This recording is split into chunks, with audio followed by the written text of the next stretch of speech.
Two, and still no sign of the rain. Cars are on the grid, and Michał Marciowski on pole position on the right-hand side in the BMW. Top 8 from race 1 reversed, so our race winner, 4 rows back on the left, Ferenc Fischer in the number 96, the black and red Zengo Motorsport set. A little bit of creeping from Ronnie Just on the second row. Third row, no Andreas Pfister, and I'm afraid David Kajaya gets away almost last in the BMW, swamped even by the Super 1600 cars. It'll be a long race for Kajaya in that BMW. Marciowski leads down the inside. Alexander Artamyev! Oh, trying to defend from Dusan Borkovic, who gets alongside him as Artamyev somehow survives, tagging the poleman, and there's more carnage in the Super 1600s. Well, Marciowski seemed to survive and get going again. I have to say, Alexander Artamyev will be lucky to avoid a penalty for that. I'm sure he didn't throw it over the curbs on the inside on purpose, but the end result was the same. Trying to avoid it, wasn't he? And unfortunately, the curb is rather larger and threw him off. Borkovic is all over the back of him in second, and Fischer in third place. The race 1 winner wants to get involved in this as well. It's a Seat Leon Euro Cup race out front. 1, 2, 3, 4, 5 are all the Seat Leon Cup cars at the moment. Artamyev, Borkovic having to shut the door on Fischer into the chicane, and then Peter Fulin and Ronnie Just behind.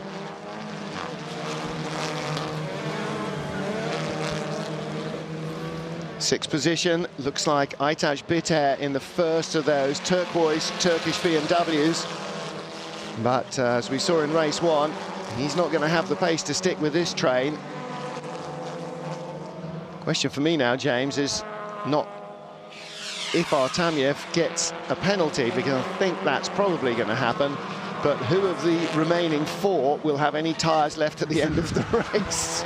Because it started as the other race ended, sort of fairly frantic. And the mistakes have already started as well. One mistake leads into another. Ooh, Borkovic really tight on the inside, got the line, got the drive, bumped Artamyev, as he did in the same place coming up through the field in race 1. He doesn't mind touching people, does he? He doesn't mind. Rubin's racing. And there you go, into the lead at the end of lap 1. Artamyev with Fischer down the inside.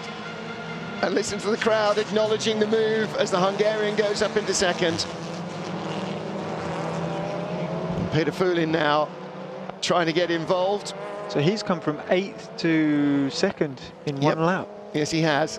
Oof, that was a good start for him. That was a good start, wasn't it? And bearing in mind, on the other side of the grid, 1st, 3rd, 5th and 7th, Kajaya didn't get anywhere. He came out of the, well, into the first corner about last, and Andreas Pfister, who was 5th on the grid, wasn't there at all. So the guys on the odd number side of the grid should have fared better. Pole on the outside, that's the grippier side of the track. That's the normal racing line, but clearly the inside line is what everybody really wanted. David Kajaya up to 9th already. So he's passed all the Super 1600s and half the TC2 cars as well. Marciowski's still running, so obviously no damage to his car, which is good news. Although if you look at the front of Peter Fulin's on the right front arch, like you can see the big tie wraps almost holding the whole thing together. I'm not sure if that's a design element, or it's not even tie wraps, it's just the world's greatest fixture of everything, gaffer tape. Yeah. If you can't fix it with gaffer, it really is broken. And luckily he's got a nice multicoloured colour scheme, so it doesn't stand out too badly. They're all going to need new floors after this, aren't they? Rubbing away. Well, as, oh, Fulin almost stalled it as well. Was watching the BMW, didn't see Fulin making such a bad start, and yeah, so close. He just couldn't stop it onto the inside curve. He was almost 4 wheels on the grass, wasn't he? What was he doing way over there? I think he knew it had already gone wrong. Yeah, it would have gone less wrong if he'd stayed on the tarmac. He would have been closer, but he might have been going slower. However, end of the first lap, Dusan Borkovic tucks in nice and tight, and way too late, Alexander Artamyev spots the danger. Artamyev now with Peter Fulin behind him. It's the battle for third. Ronnie used to attach Bitter there. And that's the repaired car of Matto Homola, I think, on the back of the train. Yes, Whoa. it is, the number 70 red and white Seat. So he made progress through the field from the start because he was last on the grid. That hasn't helped his progress. No. So this battle for third position is going to help him as well, close up that gap. Yeah, might allow the leaders to get away, but you're absolutely right. And of course, the secret there, where you've got a mixed class field, is you've got to make the moves on the slow cars very early. Get through them all if you can before they get onto the brakes. Peter Fulin taking a lot of curb on the inside, a lot of dirt on the inside. Drive through, well, pretty much had to happen for Alexander Artemyev. It was if you ruin somebody else's race, either through malice aforethought or clumsiness, the result should be the same. The stewards have to ruin your race, and they're going to. And Peter Fulin ducks through, runs out of road on the exit of corner 10. Artemyev was going to turn in there and hadn't spotted that Fulin was still in the way. I think he's being spoken to on the radio, isn't he? Yeah, I think so. He's coming in now. Decided not to defend against Ronnie Just. So Just goes through, and look at that, Homola has gone by the BMWs as well, and that's Kajaya's BMW up behind Ibrahim Okier, or Aytaç Bitter, I think it is. Oh, Homola, yeah, he's had a bit of a bodywork rub, hasn't he? Did he just run into the back of the BMW out the final corner? No, I think did we not see that at turn 6 or something? Previous lap? Might have been. That's not going to last long, though. Kajaya looking inside, the Turkish driver. It's all right under braking, isn't it? But when he gets up to speed and that bodywork's pressed back on the tyre, I don't know, it might be all right. It's only a bit of bodywork rubbing on it. We'll be slowing him down a bit down the straights, but he's still pulling away. Feeling horrible and smelling horrible. Tavir Kajaya in the Engsler BMW trying to get by the Borison Automotive car. I'm impressed with Kajaya, bearing in mind he's raced things that weigh about a quarter of what these do with a 1200cc motorcycle engine and sequential gearbox for years. He's chucking this thing around like it's a legend. He did have some good drifts in race 1, especially on the last lap, last corner. There you go. That's what legend racing's all about. He was very impressive last year. I watched a lot of him in the Legends. Ah, see the back of Aytaç Bitter's car? It's got a big thump. It's got a big thump on the right rear corner. I'm putting hang on. Looking for turquoise paint. Can't quite see it, but I bet there's some there. Ooh. That's the second Honda and the third BMW, or the third Turkish BMW, making contact. Well, for all the tyre smoke, Homola has caught Ronnie Just. And this is the battle now for, what, 6th position? Fourth position, oh, of course, because they've got past Bitter and we've lost Artemyev. Homola's flying, isn't he? What if he's going to finish on the podium for the last row of the grid? That'd be quite a race. He's only got to catch the car in front, Peter Fulin. Already? Yeah. Down the inside. He made that look fairly easy. How are we going to tell her if he locks up? There'll be less smoke. Smoke, yeah, the smoke will stop.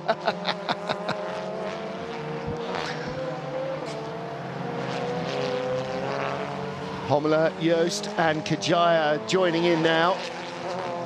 And I think the BMW is going to come through these as well. And that was his first proper race standing start, Kajaya. Oh, this is where it happened. It was in 4, yeah. Carrying a lot more speed through there than the BMW, wasn't he? Yeah, Kajaya's first full racing start in this BMW, and he just didn't have the revs. Saw it bogged down and chunter away. Not easy cars to get off the line. The Seat's DSG box, so they're full brake, full throttle, and it gives them a launch. So slightly easier to get moving.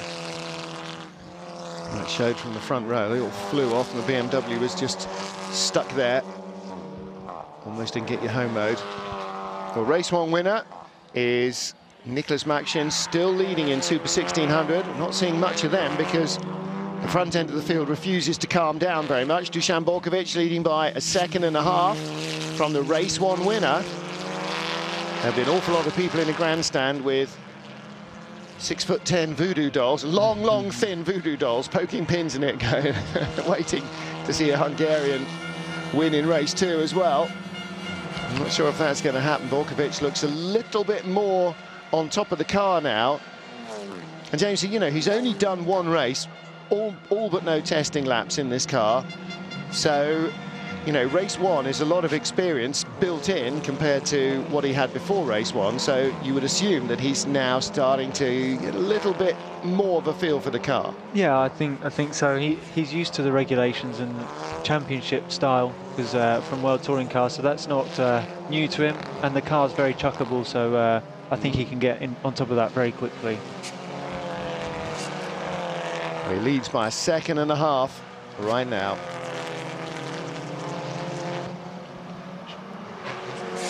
Third place, Peter Fulin, driver from the Czech Republic with full season support from his national Seat importer.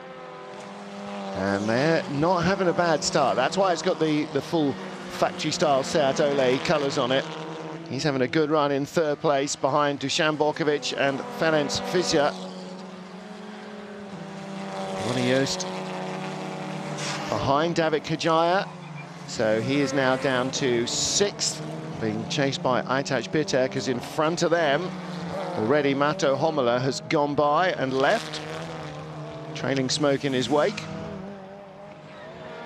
So we now have Homola in P3 from last on the grid. 4th, because the top 3 have got away, haven't they? So, but yeah, he's up to 4th place. Of course, you know, he did inherit 1 because Alexander Artamyev got that drive-through penalty. But you can only race what's out there in front of you. There's your top 2. Dusan Borkovic and Ferenc Fischer. And Fischer is keeping him very honest here, making sure he's never really quite able to relax. Now, Dusan, a more experienced driver, but Ferenc, a little bit more time in the car, and with that race 1 win. And he's closing up as well. He's taken a 2.5 tenths out. He does look slightly smoother. Peter Fulin third, nearly 12 seconds back. Not anymore. There was the curse of the commentator, James Nash. How could you do it to that nice young lad? Outbraked himself. And that's the slight problem there for a less experienced driver, is that he sees the gap coming down and you're pushing every iota you can, right? Yeah, and the worst place to be pushing is the braking zone, because the tyres are disappearing, the brakes are disappearing, and you're trying to brake later. It just can't happen. So it's a shame, because that was going to be a good race. Squeezes through into 6th. Well, might still be a good race. There's 4 more laps after this, and unless Borkovic can really get away, he could have the youngster on his tail again. Bitter in 6th, Ronnie Joost dropping down into 7th place. So Swiss driver has sort of lost places in both races compared to his grid position. Yeah, maybe it's just going to take him a little bit more time in the car to really feel confident with pushing quite as hard as he wants to.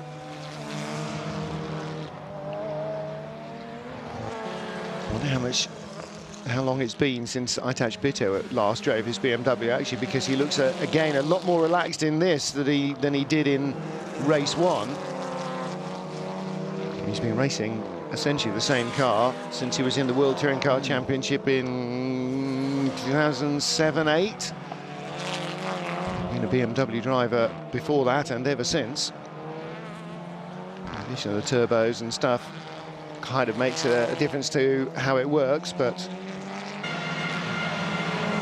in fact, not to him, because he doesn't have the turbo car. They've got the TC2 cars, not the TC2 turbos. And that's one of the reasons why David Kajaya is so far in front of the other BMWs, is he's got one of the newer turbocharged versions. And he is now with Mato Homola. He's closed in. I think you're right, James. Homola's tyre is really struggling now. I think it's going to start giving up, overheating and everything else. Nicholas Makshin in front. Race 1 winner in Super 1600. And they're going to go either side of him, aren't they? They're going to catch him on the run up to turn 4. And that's a quick part of the circuit to be having trouble. They Almost both get left the by. hole.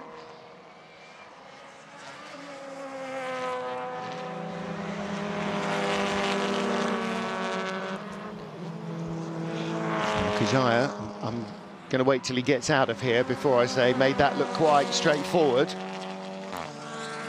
Surprised Hommler left a gap in the middle of him and the 1600 car there. I would have thought he'd have kept that close to make him go around the long way, but yeah, maybe he was minimising damage as his tyres hurting. So well, that's quite possible. He knows how bad it's getting, and we don't. So it might well be that he thought he's getting by me anyway. Let's just not make this a real drama. And behind is Andreas Pfister, who started from the pit lane, and Alexander Artemiev, who has visited the pit lane in this race. So Pfister wasn't on the grid, didn't get the car repaired after race 1 in time to get him out onto the grid, so he was forced to start from pit lane, and Alexander Artemiev forced to drive through pit lane as a penalty for causing that first corner incident. So they sort of met in the middle. One starting from the back and going forwards, the other one starting from the front and going backwards. Now, Pfister would be the perfect guy to sit down with and find out exactly what the major differences are between this and the old Seat Leon Eurocup, of course, which is the car that you know well from your experiences before World Touring cars. Yes, it'd be nice to have a go on one of these. Maybe one day I can have a pedal, but these guys are certainly using a lot of the track and some more. They're not shy in using some of the grass. Yeah.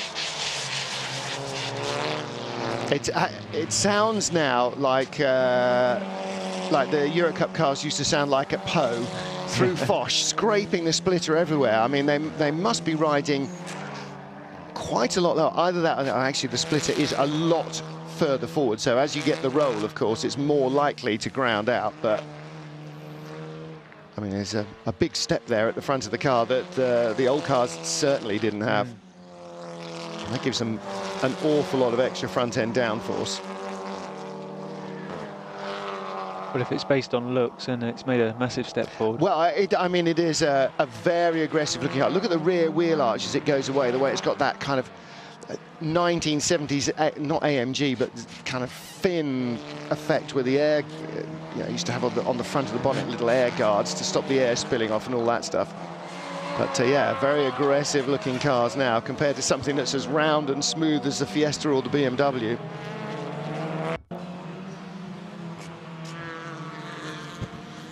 Splitters grounding out all over the place as Aytaç Bitter holds off Ronnie Yost for the moment. Gone by the black car of Christian Kranenberg that popped a drive shaft in race 1. I'm not sure I've ever seen a racing car just drop a drive shaft into the road without any contact from anybody else, but it may have been something we didn't see earlier on. Going by Gilles Bruckner now, another of the Super 1600 Ford Fiestas. Again, we've outbraked ourselves. Oh dear, yeah. Well, I wonder if this is an indication how hard these Seat Leons really are using their front tyre, because we've seen now Ferenc Fischer in second place, outbrake himself.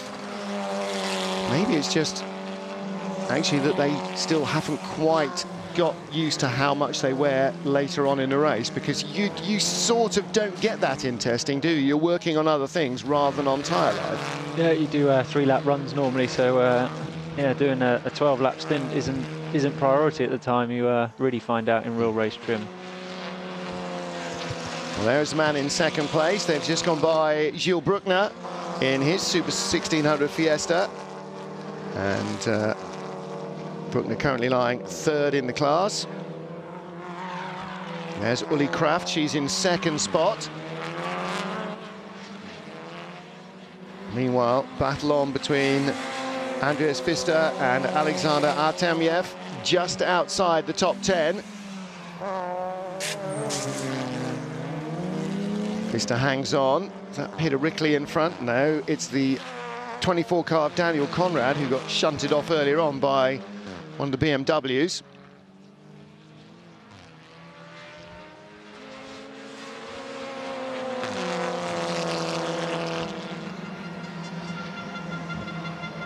Dusan Vorkovic starts lap 11 here in Hungary with a lead of 2 seconds now over Ferenc Fischer.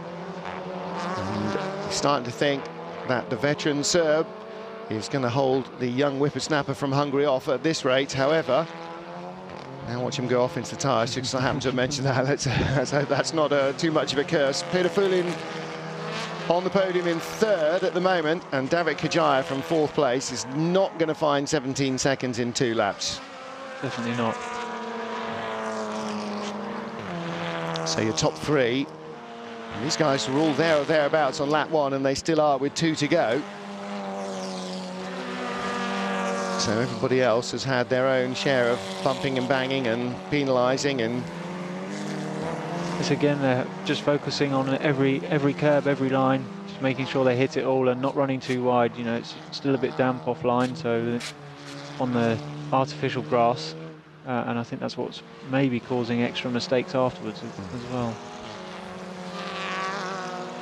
And with these Seat Leons, we saw their debuted as a sort of show car in Salzburg a couple of years ago, 2 years ago, 3 years ago now, was it? But whatever, they pressed on and started production. They've been very popular, not just here, last year in the Euro Cup. They sold a whole bunch to Euro Cup races, and they're the basis of the TCR racer as well. So I'd like to know actually from Jaime Puig how many he's actually sold so far. But must be getting on for 45, 50 cars probably they've manufactured, maybe more, which makes it a successful racing car in terms of volume by anybody's standards. Very much so. Some way to go to catch the 300 plus Super 2000 BMWs that were built in Bavaria. And I shudder to think how many GT3 Porsche 911s have come out of Weissach over the years, but a very large number of those as well. Nevertheless, for a small manufacturer like Seat Sport, that's a lot of cars. David Kajaya then in fourth place, 13 seconds behind Peter Fulin. Bit of a lonely time. Who's that behind him? Mato Homola. So Homola again is some 6 or 7 seconds back. So Kajaya should have been the race 1 winner. Gave it away on the final lap. Into the chicane and past the danger area. Bizarrely, I don't know what you think, James, I would have thought that corner 5 is one of the most innocuous corners at the Hungaroring in terms of being able to give away a race, but that's what's happened twice so far. Yeah, the danger corner for me would always be the one down the hill. It's a heavy braking zone into the right hand of the one that Vorkovic is coming into now. It's very easy to miss your brake point, and it's a tighter corner than it looks. And corner 2 as well. I mean, apart from corner 1, obviously, but turn 2, I always think is it should see a lot more drama than it really does. But it's been turn 5 where people have got it wrong in 4, run out wide, and then just drifted straight off on the outside of corner 5. No such problems though for Dusan Vorkovic. Into 14 for the final time. Not too much soaring at the wheel this time. He looks a lot more relaxed than he did at the end of race 1. And he takes the checkered flag. Second place for Ferenc Fischer. And the Georgian flag is out. David Kajaya is going to be a while before he gets to the line. But there's some very happy Serbs. His wife Adriana looking delighted that Dusan has come away with victory in the first race weekend. On pole for race 1, Contact demanded a drive-through, and he ended up in 5th position, where Ferenc Fischer was the race winner. But Dusan Vorkovic making few mistakes in race 2 and controlling the pace as soon as he got to the front. Fischer, though, in 2nd place. A win and a 2nd from the first race weekend here in Hungaroring. That makes him the European Touring Car Cup Championship leader. Peter Fulin on the podium in 3rd. David Kajaya from Georgia second in race 1, fourth in race 2. That might make him second in points. Can't count and talk. I can't count. So I'll leave somebody else to work that one out. So waiting for the Super 1600s to come across the line. It should be Nicholas Makshin who claims victory for the second race ahead of Ollie Kraft and Gilles Bruckner. That's the same podium as in race 1. Oh no, it's not, because Makshin's car, he had that drive shaft go, didn't he? So would have been the same podium as in race 1. Oh no, it was Kranenberg. He had the drive shaft go, so it is the same top 3 as in race 1. Christian Kranenberg will finish in 4th place in Super 1600. So Dusan Borkovic, victorious in SMT. That's single make trophy for you and me. TC2 Turbo. And that is the generation of World Touring cars before last year's generation. TC1. David Kajaya, Aytaç Peter, first and second. Didn't see quite so much of Umut Ulku in his Shell-sponsored car. Peter Rickley wins TC2, the normally aspirated version, ahead of Michał Maciejowski, with Daniel Conrad delayed by contact among the front runners earlier on, and the same 1500 as in race 1. So Makshin, Kraft and Bruckner, it is easy for me to spot, are the top 3 in the championship.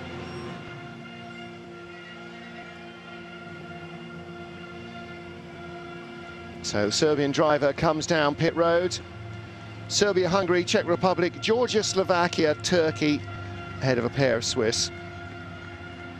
And that's a fair smattering of different nationalities. We also have drivers from Kazakhstan, Germany and Luxembourg in a very international field.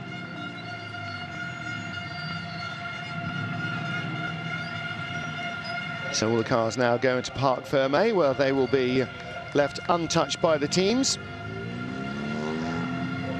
And then the top 3 will be examined and other cars at random, just to make sure that everything is as it should be.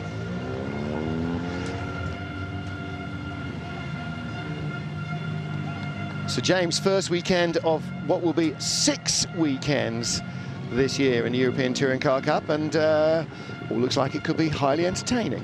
Yeah, it's very strong. It's Borkovic did extremely well. Now I'm sure he'll be extremely proud of his first weekend in one of these cars. He's worked extremely hard, even with a drive-through penalty. Well, he looks like he could be one of the season-long front runners. Ferenc Fischer does as well. Peter Fulin, David Kajaya in the BMW, Mato Homola. They should be among the front runners as well all season long.